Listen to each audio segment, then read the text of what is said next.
Mesdames et messieurs, bienvenue donc à votre causerie débat. Ça se discute en plateau. Michael Vogbe, bonsoir. Romuald, bonsoir et bonsoir à tous ceux qui nous suivent actuellement. Ah, vous allez bien? Ça va très bien. Voilà. Bruno Muriel, allez aussi, bonsoir. Bonsoir Romuald, bonsoir à tous les téléspectateurs. François Xavier Nomo, bonsoir. Romuald, oui, bonsoir et bonsoir à tous ceux qui nous suivent ici et ailleurs. Ils sont bien nombreux. Merci pour votre fidélité. Nous allons parler un peu de la politique de l'état civil au Bénin depuis quelques années, avec tout ce qui se lit aujourd'hui en ce qui concerne le code de l'enfant et tout cela. Et déjà, quel regard portez-vous sur la politique de l'état civil, on pourrait dire avant 2016? Je pense que l'état civil avant 2016, ça posait véritablement de problèmes, il faut le dire, parce que les choses ne sont pas véritablement formalisées ou bien matérialisées au Bénin. Les choses ne sont pas beaucoup plus numérisées. Et je pense qu'on fait face à ce problème depuis des lustres, depuis Mathusalem. Et donc, je pense que depuis 2016, vous avez parlé du code de l'enfant qui fait beaucoup plus de tollé depuis quelques jours. Parce que sur les plateformes WhatsApp, bon, on n'est pas encore là, on parle de l'état. Bon, justement, donc c'est pour dire que l'état civil aujourd'hui au Bénin, je pense que depuis l'avènement du gouvernement de Patrice Talon, les choses changent un peu parce qu'on a commencé par beaucoup plus formaliser les choses. Je pense que c'est un travail de longue haleine parce que jusqu'à présent, il y a des arrondissements qui n'ont pas véritablement des endroits où archiver les actes sur sein privé, les actes d'état civil. Donc je pense que c'est un travail de longue haleine. On va voir si par la suite, on va pouvoir formaliser les choses, on va pouvoir s'adapter au numérique pour que beaucoup plus les actes d'état civil soient beaucoup plus en ligne, pour qu'on puisse l'avoir beaucoup plus avec facilité. Voilà, vous avez la même appréhension avant 2016 de l'état civil? Oui, c'est vrai que depuis avant 2016, ou bien, on a toujours un peu de difficultés, en tout cas beaucoup. Par exemple, avant, il fallait se déplacer de très loin pour venir jusqu'à Cotonou, retirer des pièces, se retourner. Avec le numérique qui a un peu entré dans la décentralisation ou autre de leur région, ils peuvent déjà avoir accès à un certain nombre de pièces. Aujourd'hui, c'est vrai que quand vous renseignez un peu dans beaucoup de villes, aujourd'hui, beaucoup de pièces sont, disons, numérisées, où on peut, même quand vous n'êtes pas, en fait, sur place, vous pouvez faire la demande de loin et y avoir accès un peu plus facilement. Et c'est... Le numérique aujourd'hui, disons, est entré carrément dans nos vies. Est-ce qu'on peut réellement faire quelque chose sans réellement avoir accès à tout ce qu'on a aujourd'hui comme outils numériques réellement? Donc, il faut également que ces outils puissent entrer dans le fonctionnement de l'administration en général et de l'état civil. Quand on voit déjà le taux de la démographie qui augmente et le besoin qui est de plus en plus élevé par rapport, par exemple, au casier judiciaire, à l'acte de naissance. Certains vont dans leurs arrondissements ou autres, mais n'ont pas forcément accès à leur acte de naissance ou autre. Il y a eu un travail qui a été fait il y a quelques années pour que ceux qui avaient perdu justement aient accès à leurs actes et autres. Donc, qu'ils aient des souches. Qu'ils aient des souches, exactement. Ou bien encore leur acte refait carrément pour qu'ils puissent être détenteurs d'un papier qui dit oui, ils sont citoyens béninois ou ils sont nés ici ou ça, parce que c'est important quand on accède à un certain nombre d'objectifs. Donc, tout ce travail en train de refaire, je pense que c'est à saluer et c'est pour notre propre bien. Et tout simplement, on va voir comment est-ce que ça va encore davantage évoluer pour faciliter l'accès donc des populations à ces petits services dont on a besoin tous les jours et qu'on n'a pas besoin de se déplacer forcément pour pouvoir l'avoir. On parle de développement, on parle de l'état civil. Quelle contribution l'état civil au développement? On pourrait se poser également cette question, François Xavier Nomo. L'état civil, c'est un problème, comment je vais dire, c'est quelque chose de très très sensible qui handicape un peu le développement de nos pays et même la vie en collectivité. Et ce n'est pas un problème simplement béninois. En Afrique subsaharienne, on estime qu'il y a des dizaines de millions d'apatrides. Il y en a au Bénin. Il y a des gens qui sont béninois de fait, mais qui ne peuvent pas le prouver. Il y en a des millions, on va dire. Il y en a des millions. C'est pas parce que on est dans un pays de 12 millions en plein. Et ça, c'est toujours posé comme question. Donc, il y a deux problématiques auxquelles l'État veut s'attaquer. Il y a la problématique de la déclaration. Il y a la problématique de la fiabilité de la sauvegarde des données. La fiabilité de la sauvegarde des données, c'est, oui, voilà, avec les nouveaux moyens, on veut sortir des paperasses, on veut aller vers la dématérialisation. Ça, c'est un autre problème. Parce que même avant 2016, quand vous prenez les initiatives comme la LEPI, les trucs, c'est informatisé, le RENA et tout ça est informatisé. Mais ça n'a pas résolu le problème. Simplement parce que il y a un problème de déclaration. Et l'État n'a pas beaucoup de choix, l'État n'a pas beaucoup de possibilités. Si on sensibilise et les gens ne veulent pas le faire, il faut les contraindre à le faire. Et déjà, pour tous ceux qui ont déjà eu des enfants, jusqu'à récemment, si j'ai bonne mémoire, quand un enfant est mis au monde, je pense qu'il faut 10 jours pour aller faire la déclaration. Généralement, il y a des gens qui prennent des mois pour le faire. Certains ne le font même pas. Et surtout dans les milieux ruraux, ainsi de suite. Parce que pourquoi dans les milieux ruraux, ça pose véritablement un problème? Parce qu'il n'y a pas des hôpitaux, des centres d'accouchement accessibles un peu partout. Donc quand vous êtes dans un village... La plupart du temps, on accouche à la maison. À la maison, chez des accoucheuses traditionnelles. Donc il y a des centaines de milliers de personnes qui sont dans ces conditions. Et c'est un problème crucial à laquelle la CEDEAO s'attaque, mais ça demande énormément de moyens, énormément de politique. Donc l'État se dit, bon, on peut commencer déjà par les milieux urbains. Et on peut déjà essayer de faire cesser cette pagaille. Parce que c'est une véritable pagaille. Parce que quand vous êtes à Cotonou, par exemple, vous avez des centres de santé qui sont à portée qui sont accessibles. Vous n'êtes pas obligé de marcher comme dans les milieux ruraux, 10 km, 20 km pour que votre femme aille accoucher. Vous avez les mairies à portée de main. Donc, en temps normal, ça ne vous coûte généralement pas grand-chose. Je pense que c'est 500 ou 1500 pour les autres, pour les papiers habituels. Ça ne vous coûte rien d'aller faire des déclarations.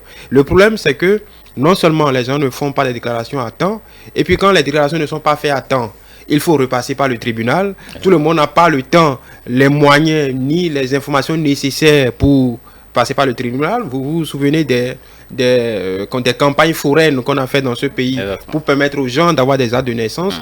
Donc, à un moment, l'État est obligé de tomber, parce qu'on lit un peu de tout et n'importe quoi sur les réseaux sociaux, l'État est obligé de contraindre les gens pour que l'état civil soit fiable. Parce que c'est quand même terrible. La vraie problématique, c'est quoi? Vous êtes un État. Vous implémentez des politiques publiques. Si vous n'avez pas la lecture exacte du nombre de populations que vous avez, vous n'êtes pas capable de catégoriser par âge, par tous les critères pour implémenter, pour avoir les données fiables pour implémenter vos politiques publiques. L'efficacité, même quand vous semblez avoir des résultats, vous avez des résultats biaisés. Que chaque jour, et comme le disait donc Brunel, la démographie, c'est de plus en plus important. C'est de plus en plus important. Donc on va... Donc au-delà de la dématérialisation, ce qu'on a vu affleurir sur les réseaux sociaux, on y vient. C'est pour contraindre, c'est pour déjà que les gens aillent faire ce qu'ils doivent faire, déclarer les enfants quand on est père ou mère, déclarer les actes de décès. On va y revenir. Tout à fait. Mais avant, pourquoi je parlais, effectivement, il y a de ces événements qui surviennent. Certainement, nos agents dans les mairies, dans les arrondissements ne proviennent pas cela. Et surtout depuis quelques années où on est appris à des violences, on constate que dans les arrondissements, il y a des incendies qui surviennent, par exemple, et il y a des papiers qui ne sont plus retrouvés à cause de ces incendies et tout ça. Et donc, le palliatif aujourd'hui, c'est bien le numérique qui nous donne justement cette possibilité-là de pouvoir sauvegarder nos données. Évidemment, Romuald, vous savez, ça se passe beaucoup plus dans les localités rurales. Ça, c'est récurrent d'ailleurs. Parce que le feu, l'incendie ou bien des incidents de parcours, ça ne prévient pas. Et puis, nous savons très bien que dans ces localités, il n'y a pas autant de sécurité. Même les services de sécurité ne sont pas véritablement opérationnels. Donc, il y a également le problème de ceux qui gèrent ces archives, ces documents, l'état civil. Qui sont les cadres qui gèrent ces états civils? Est-ce qu'ils ont la compétence, la capacité de pouvoir archiver les choses? Donc, la capacité d'archivage pose véritablement des problèmes. Si vous allez dans des arrondissements, vous allez constater qu'il y a des magasins où on stocke des actes d'état civil, des actes de naissance, des souches. Et puis, vous voyez qu'il y a des termites qui sont un peu partout dans ces environs. C'est-à-dire, on a exposé pendant 30 ans, pendant 40 ans des documents là. Et quand vous y allez là-bas pour chercher votre document, c'est véritablement difficile. Je pense que le problème, ce n'est pas exclusivement au Bénin. Dans les États africains en général, c'est pratiquement la même chose. Donc, nous sommes aujourd'hui obligés de nous adapter au service du numérique pour quand même corriger cela. Parce que je pense que nous sommes au 21e siècle et il faut quand même que nous nous accrochons à la donne. Il ne faudrait pas que l'Afrique ou bien le Bénin soit en marge du développement des autres États. Donc c'est évident que les choses soient dématérialisées pour que, évidemment, les citoyens puissent avoir les actes d'état civil, les actes sous seing privé en bonne et due forme et puis avec tout ce qui va avec. En tout cas, ça soulage quand même depuis des années avec la dématérialisation. François Xavier en parlait, vous aussi, le numérique.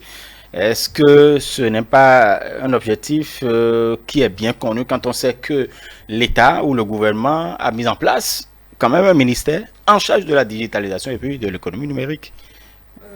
Oui, mais bon, est-ce que ça lui revient? C'est vrai que le numérique vient nous faciliter un peu les choses, hein. Quand dans déjà le problème de l'archivage, et on ne va plus forcément feuilleter des papiers à la recherche d'un seul, où on ne sait réellement pas dans quelle catégorie ça a été classé et à quelle date exactement. Alors que avec un ordinateur, il suffit juste d'entrer un fichier, de saisir le nom et ça vous ressort en même temps le fichier recherché. Mais il faut également voir toujours au niveau de l'archivage, c'est pas parce qu'on a numérisé que c'est garantie et que c'est là. Justement, les problèmes d'incendie ou bien de techniques surviennent sur ces outils-là, très souvent. Les machines aussi exactement, peuvent connaître ces soucis. Il faut pouvoir donc avoir accès à ces documents malgré ces problèmes. Et ça remet toujours en cause donc le problème de l'archivage. C'est pas parce que c'est sur l'ordinateur que c'est bon. Il faut faire plusieurs sauvegardes et des sauvegardes à divers niveaux afin que quand cette partie n'a pas accès, c'est que l'autre partie puisse donner accès aux mêmes documents. Et il y a également le problème de nos locaux. Nos locaux, est-ce que réellement c'est adapté à tout ce qui est pour lutter contre l'incendie? Par exemple, il faut avoir un certain nombre de normes à respecter dans un local qui doit abriter des documents aussi sensibles, des documents aussi importants que la traçabilité de toutes les populations qui sont sur le territoire. Donc c'est réellement... Bon, on peut être exigeant dans les milieux urbains, mais dans les milieux ruraux, est-ce que... Oui, mais déjà, est-ce que dans les milieux urbains, quand vous allez dans un arrondissement, est-ce que vous avez l'impression que votre document est bien gardé en réalité? Donc c'est un élément également à revoir, moi je pense, pour pouvoir lutter contre tout ceci. Très bien. François Xavier, on y vient maintenant. Justement, depuis quelques jours, ça s'enfle quand même, hein, cette polémique autour non seulement donc, de la loi 2015, donc portant code de l'enfant en République du Bénin. On parle de déclaration, on parle de reconnaissance de paternité. Justement, c'est véritablement... Quel est le problème? Le problème, vous devez être au fait des problèmes si vous avez déjà fait un tour dans un hôpital. Je pense que déjà, c'est de mettre les entre griffes pour être simple et terre à terre. Je pense que c'est de mettre les papas devant leurs responsabilités. Il y a ça, parce que ça peut paraître bête, ça peut paraître simple. Mais il y a beaucoup dans nos hôpitaux, beaucoup de femmes qui se retrouvent seules dans cette situation et le géniteur, parfois on vadrouille et parfois on ne le retrouve pas, parfois oui. Donc il y a ces problèmes-là. En fait, l'État veut être sûr que un enfant qui vient au monde ait une mère et un père qu'on arrive à identifier. La mère, c'est simple, puisque c'est elle qui qui accouche. Donc on ne peut pas la rater. Maintenant, celui qu'on peut rater et celui qu'on rate pas souvent, mais non, oui, souvent, de plus en plus dans nos centres de santé, c'est souvent le papa. Et donc l'État est obligé d'essayer de trouver un moyen de contraindre ce dernier quand même à faire ce qu'il faut. Et ce n'est pas de l'argent qu'on demande, c'est de reconnaître la paternité, et pour qu'on puisse, tout ça, c'est pour concourir à l'identification de l'enfant, parce que parfois, il y a des situations rocambolesques auxquelles les administrations se retrouvent confrontées, et je pense même qu'avant ça, dans les centres de santé, dans nos hôpitaux, récemment, on exigeait même avant que la femme n'accouche, qu'on remplisse déjà la fiche des noms et noms de reconnaissance, non pas de reconnaissance de paternité. C'est-à-dire que vous donniez déjà le prénom, le nom de famille, profession du père, profession de la mère. Tout à fait. Ça, c'est la fiche d'identification déjà. Tout ça, c'était des initiatives pour permettre à ce que qu'on n'ait plus... Déjà, on a tout un stock d'identification à parfaire. On a le stock de ceux qui n'ont jamais procédé à cette identification. Les gens ne se rendent pas compte, mais il y a dans nos pays encore, dans nos contrées, des enfants de griffes nés sous X, où au final, on est obligé d'aller au tribunal pour que le grand-père ou bien un proche donne son nom à l'enfant. Et on le fait souvent quand l'enfant, par exemple, est obligé de faire un document pour aller au CEP, ainsi de suite, donc on le corrige rapidement. Donc c'est tout un casse-tête. Donc l'État, je pense que l'État se dit, bon, on va essayer de commencer maintenant par faire les choses dans les normes. Déjà pour ceux qui naissent maintenant, il faut quand même essayer de trouver des moyens contraignants pour que le problème ne se pose plus. Pour les autres, on va essayer de corriger au fur et à mesure. Donc je pense que déjà c'est à nous les hommes que ça s'adresse, et personne ne devrait... Je pense que c'est de bon sens. C'est de bon sens. Quand vous dites personne, vous entendez déjà, il y a bien qui sont fâchés quand même de cette... le gouvernement n'a rien créé, puisque c'est une loi qui existe depuis 2015. On a décidé de pouvoir l'appliquer aujourd'hui. Reconnaissance de paternité, mais il y aura toujours des pains inconnus. Oui, c'est évident. Vous savez, il y a beaucoup de personnes qui sont surprises de l'existence d'un acte de reconnaissance de paternité. Beaucoup de personnes, les internautes et stricto sensu les hommes, ils ont été surpris. Mais pourquoi ce document? Bon, enfin, la loi existe depuis 2015, ça a été voté sous la houlette du professeur Mathurin Kofi Nago, c'est depuis 2015, la loi 2015 portant code de l'enfant en République du Bénin. Donc c'est entré en vigueur et nul n'est censé ignorer la loi. La loi existe, ça a été promulgué et ça a été publié au journal officiel. Donc aujourd'hui, quand ça fait le tour des plateformes, je me suis dit, mais pourquoi les hommes sont surpris? Cette loi ou bien l'acte de reconnaissance de paternité appelle au sens de responsabilité des partenaires sexuels. Parce que si vous êtes par exemple une femme et vous voulez vous accoquiner avec une personne, ou bien vous voulez vous accoupler, il y a toujours des risques de fécondité. Donc, si vous ne mesurez pas les risques là et puis vous laissez libre cours à votre libido, vous serez seulement devant vos responsabilités. Et donc, désormais, les hommes savent désormais qu'il y a un risque là. Le risque est là, il y a l'acte qui doit être accompli. L'autre aspect qui me semble un peu, peut-être un peu ambigu, c'est le processus d'établissement de l'acte. Parce qu'il faut avoir un numéro d'identification personnelle. Et beaucoup n'ont pas fait peut-être RAVIP, donc il faut aller peut-être à l'ANIP pour pouvoir avoir un numéro personnel pour établir. Le mécanisme est quand même mis en place. Oui, mais je suis entièrement d'accord. Mais aujourd'hui, est-ce que la NIP est ouverte pour recevoir autant de demandes en quelques jours? Parce que vous savez que les demandes de reconnaissance de paternité, il peut en avoir 1000 dans une journée. Parce que les Africains, ils sont productifs en réalité. Donc, non, on va pas avoir 1000. Il ne faut pas stigmatiser. Non, c'est pas ça. Mais c'est pour dire qu'aujourd'hui, si réellement on doit appliquer la loi, il faudrait également que l'État, l'année, puisse avoir la possibilité, puisse décentraliser ces structures pour pouvoir quand même aider les hommes ou bien les femmes à établir. Nous avons vu même que même dans les ministères, ils vont dans les ministères. C'est devenu la chose la plus banale aujourd'hui. Tout le monde se doit d'avoir un l'IFU. Vous en faites partie, vous êtes dans le cas. Vous trouverez solution. De toute façon, vous trouverez. Mais je ne sais pas. Bon, on parle de... Les femmes doivent être rassurées. Ça nous pose... En fait, je ne vois pas, j'ai posé la question de savoir le problème, mais c'est quoi en fait le problème? Est-ce à dire que... Oui, justement, parce que je me pose la question de savoir, est-ce qu'on avait justement des hommes qui ne se faisaient pas identifier ou qui refusaient les grossesses énormément? En fait, je ne savais pas qu'il y avait autant, en fait, à voir en fait, la polémique. Il y en a autant. Je pense que... vous comprenez? Bon, pas vraiment. Je ne pourrais pas vous parler des statistiques, mais quand justement vous faites un tour à l'hôpital, vous vous rendez compte que bien souvent la femme vient seule accoucher, peut-être avec sa maman ou une sœur. On ne voit pas l'homme en question. Il est en train de chercher l'argent. Ouais, quel argent? Pendant 9 mois, il n'a pas pu chercher l'argent pour que ce jour-là, il soit là, pour venir reconnaître en réalité, pour venir la soutenir. Donc, franchement, cette loi, c'est réel, ça vient mettre en quelque sorte chaque homme devant ses responsabilités. C'est vrai que je m'inquiète encore davantage parce que justement, ces hommes qui ont... je ne sais pas pourquoi ça vient. Ces hommes qui ont la facilité donc de s'enfuir,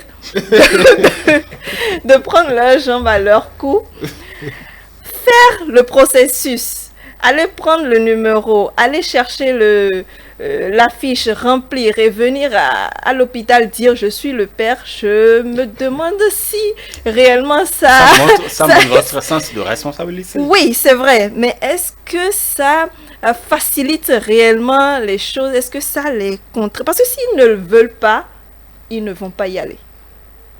Tout simplement.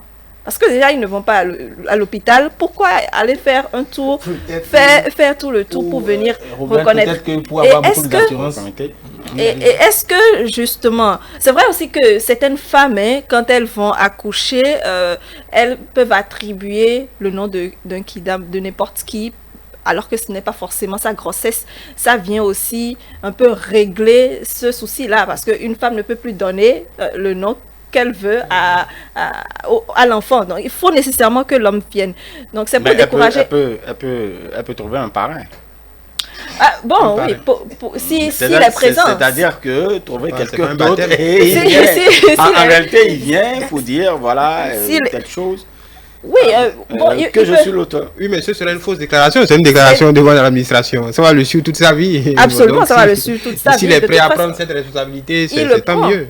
Il prend l'enfant comme c'est son enfant parce qu'il sera responsable de l'enfant devant toute l'administration, peu importe les situations. C'est à lui qu'on fera appel. Donc, il y a également cette réflexion à mener.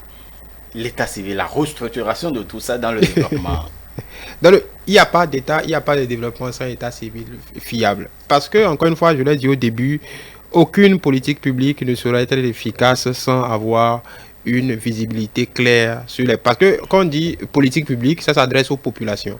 Quand vous n'avez pas, vous n'arrivez pas à cerner toutes les composantes de votre population. Prenez notre exemple, prenez notre pays, notre pays, le Bénin. On a des politiques pour la petite enfance, on a encore des poches de malnutrition dans le pays, on a des politiques contre la faim zéro, on a les cantines scolaires. Prenez les cantines scolaires par exemple. Quand l'État fait son évaluation, si l'État laisse faute d'identification, l'État, même en étant de bonne foi, peut laisser sur le carreau un gisement conséquent d'enfants dans le besoin. Ça va de pair pour les programmes de l'UNICEF, ça va de pair pour les programmes du PNUD. Il y a plein de programmes où en réalité, et je pense qu'il y a un superbe documentaire qui a été fait, je pense au Mali ou au Burkina Faso, il y a qui oblitait complètement ce qu'on appelle les invisibles de la République. Ils sont là, ils vont et viennent, mais ils sont invisibles dans tout ce parce qu'ils ne sont pas identifiés. Ils ne sont pas identifiés, donc ils ne bénéficient de rien parce qu'on ne les prend même pas en compte dans ce qui est fait. Et c'est ça la vraie problématique. Donc ça peut remettre en cause en fait tout ce qu'il y a comme politique publique. Donc tout ça participe du processus de développement et tout ça participe aussi de la citoyenneté. Parce que quelqu'un qui n'est pas identifié n'est véritablement pas citoyen. Parce que il perd des droits également, il perd des droits. Il ne peut pas prétendre Il y a beaucoup de choses à quoi l'individu ne peut pas prétendre, et ça pénalise une bonne partie de une bonne couche de la population. Il faut pas mettre de côté aussi, ça permet aussi, en identifiant tout le monde, de s'épargner par exemple des fraudes en période électorale, d'avoir des listes électorales un peu plus fiables. Donc l'état civil vraiment est au cœur des politiques publiques, et ça permet aussi moi on parlait de paternité. Je ne sais pas si on va parler des actes de décès par exemple. Moi qui ai un peu l'habitude de fréquenter les tribunaux, mais vous voyez des gens qui viennent pour des affaires sérieuses et on leur demande, mais vous savez, dans nos pays, c'est souvent des histoires de parcelles d'héritage qui, on va dire, qui peuplent un peu. Je pense que c'est plus de 50-60% de ce que nos tribunaux traitent. Et vous voyez des héritiers venus ou des gens en conflit. Et on dit, ah oui, mais notre père est mort depuis tant. Et le magistrat vous dit, mais votre père est mort, vous avez un acte de décès? Et généralement, 5 cas sur 6, ils ne savent même pas ce que c'est, acte de décès. En tout cas, aujourd'hui, c'est obligatoire. C'est obligatoire. Donc ça aussi, même pour pouvoir, avant d'inhumer votre parent, vous devez... Parce qu'en réalité, c'est ça la norme. Dans les pays qui ont réglé ce problème, tant que vous n'avez pas... Parce qu'en réalité même, l'État, l'autorité préfectorale ou l'autorité publique doit vous donner une autorisation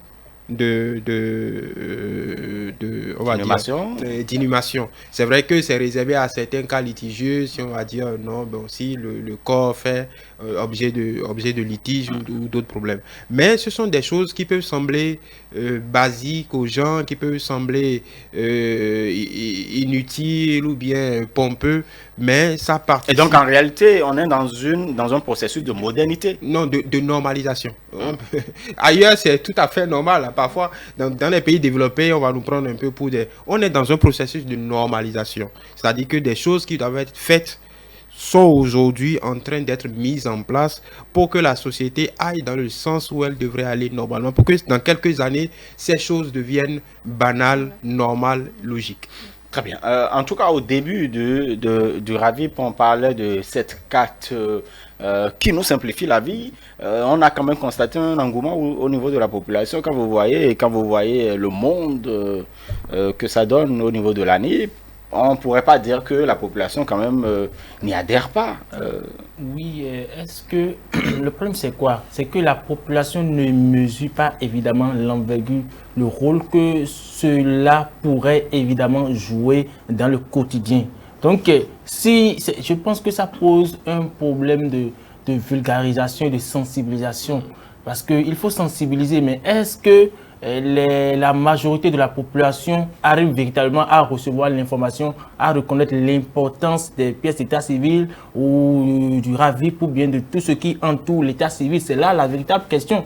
Parce que, vous savez, il y a certaines personnes qui font peut-être le RAVIP juste pour aller voter. C'est-à-dire, je me formalise juste pour aller voter. Après ça, je ne sais pas à quoi ça sert. Alors que les numéros d'identification permettent, dans les États développés, par exemple, d'avoir de traçabilité sur les crimes. Parce que le terrorisme, vous allez voir que dans les pays développés comme la France, les États-Unis, même les crimes mineurs sont rapidement détectés par les agents de sécurité. Mais au Bénin ou bien dans les pays du tiers-monde, les pays qui ne sont pas véritablement des pays développés, vous allez voir que ça suit un long processus parce que les personnes ne sont pas identifiées. On ne sait pas qui fait quoi à tel moment. Donc je pense que progressivement, graduellement, l'État met les bouchées doubles pour atteindre ce niveau. Et pour atteindre ce niveau, il faut évidemment que la population sorte pour accompagner l'État. Et pour évidemment avoir l'accord, l'approbation de la population, il faut véritablement sensibiliser. Donc je pense que le ministère de la Communication ou bien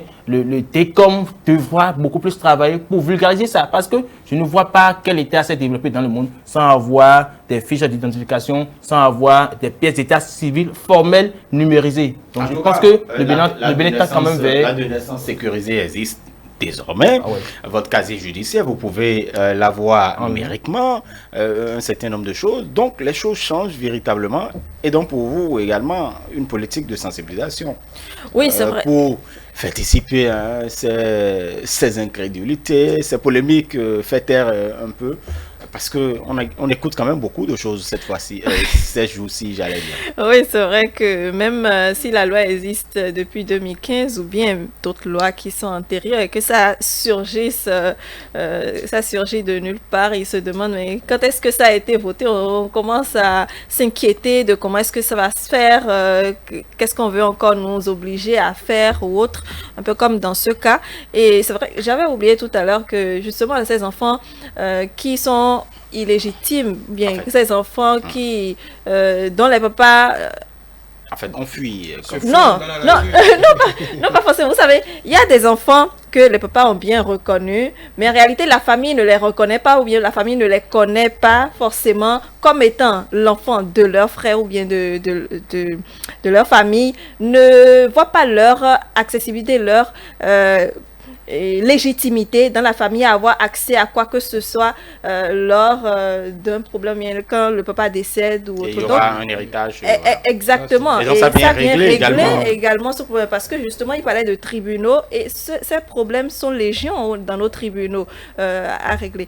Et cette numérisation de l'état civil, je disais, nous facilite beaucoup les choses. Si ça peut davantage continuer, moi, je serais d'accord. Parce que le casier judiciaire, par exemple, la dernière fois, il y a quelques mois, j'ai dû faire tout le chemin pour aller à Ouida pour pouvoir aller récupérer un casier judiciaire. Alors que maintenant, il suffit juste de faire la demande en ligne et je reste chez moi. J'ai mon casier judiciaire, tout simplement. Donc, franchement, c'est un processus à poursuivre, à améliorer pour que chacun puisse rentrer dans pas de jeu. C'est vrai, il y a également la base qu'il faut voir parce que tout le monde n'est pas encore lettré. Il y a ces populations qui sont dans leur village et qui ne voient pas forcément encore cette manière de fonctionner comme étant leur manière. Il faut pouvoir dématérialiser ou bien envoyer ou bien décentraliser ces différentes manières de faire, ces différents outils vers eux afin qu'ils puissent l'adopter parce qu'on ne peut pas se développer et laisser ceux qui sont de l'autre côté en rade, c'est pas possible. Donc il faut pouvoir convoyer tout le monde ensemble pour qu'on puisse y aller. Déjà, il ne faut pas que les élites puissent semer la confusion dans la tête de nos parents qui sont quand même loin parce que quand on parle déjà à entendre un certain nombre de choses, on a tendance à croire que, bon, voilà, c'est une lutte contre les hommes, alors qu'il n'en est rien du tout. Il n'en est rien du tout. Bon, ce qui est sûr, ça, tant que ça rassure déjà une partie de la population, donc les femmes, donc ça ne... Et en plus, on est bien plus nombreux. Il faut réellement un homme responsable pour faire tout ce tour-là et dire oui, je suis le père. Oui. Il faut dire rapidement, c'est une blague peut-être. Bon, on va pas dire une blague ici, on est bien sérieux. Je suis très sérieux, mais enfin, c'est pour dire qu'aujourd'hui, c'est les femmes qui ne sont pas véritablement rassurées à cause de certificats de reconnaissance de paternité parce qu'il y a plusieurs hommes qui ne sont pas véritablement des hommes qui sont engagés avec ces femmes-là. Donc aujourd'hui, les femmes sont inquiètes. Est-ce que je ne vais pas tomber enceinte par la suite et ne pas avoir le certificat de reconnaissance de paternité? Donc la balle est dans les deux camps. En fait, vous avez déjà fait ce sondage tout de suite là. Bon, merci beaucoup. Non, je pense qu'il y a une ouverture. C'est pas parce que la loi, je pense, a tout prévu. J'ai pas le test, mais ce n'est pas parce que l'homme n'a pas fait de certificat de paternité que l'enfant ne sera pas reconnu. L'enfant forcément sera reconnu. Et ça, il n'y a pas de... Peut-être que le processus peut être différent, mais ça ne veut pas dire que parce que un individu qui dame dont désigne comme le père n'a pas fait le processus. Et je ne sais d'ailleurs pas si la loi a prévu des poursuites ou des moyens de contrainte. Je ne sais pas, mais parce qu'il faudra lire la loi. Je voulais dire juste un dernier truc. On parlait de vulgarisation.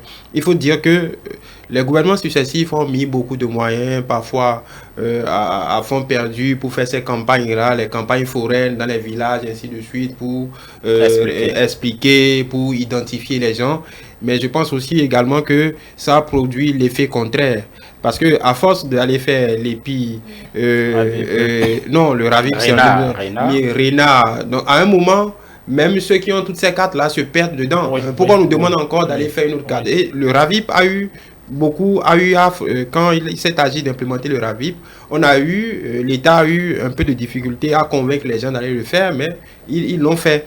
Donc je pense qu'aujourd'hui que cette inflation de processus ont un peu émoussé, disons, la volonté des gens à se prêter à ce jeu. Mais je pense que maintenant, comme le RAVIP est la carte censée synthétiser toutes nos informations et nous permettre d'avoir, puisque je pense tout à la fois. Donc je pense que ça devrait résoudre le problème une bonne fois pour toutes. Mais il faut rendre justice aux différents gouvernements qui ont mis quand même les moyens pour y aller. Et bien effectivement, ce qui est en train d'être fait doit être accompagné de la vulgarisation nécessaire et quand même apaiser le cœur des hommes. Tout à fait. Vous y tenez de toute façon. François Xavier, nous merci. Merci à vous, Brunel Mérinadé aussi, également Michael Vaubry qui a déjà fait son sondage. Voilà. En tout cas, chers amis téléspectateurs, vous restez avec nous. Après, donc ça se discute. Vous avez droit à votre chronique, la chronique du soir avec notre consultant politique Agapite Napoléon Maforican. Restez avec nous.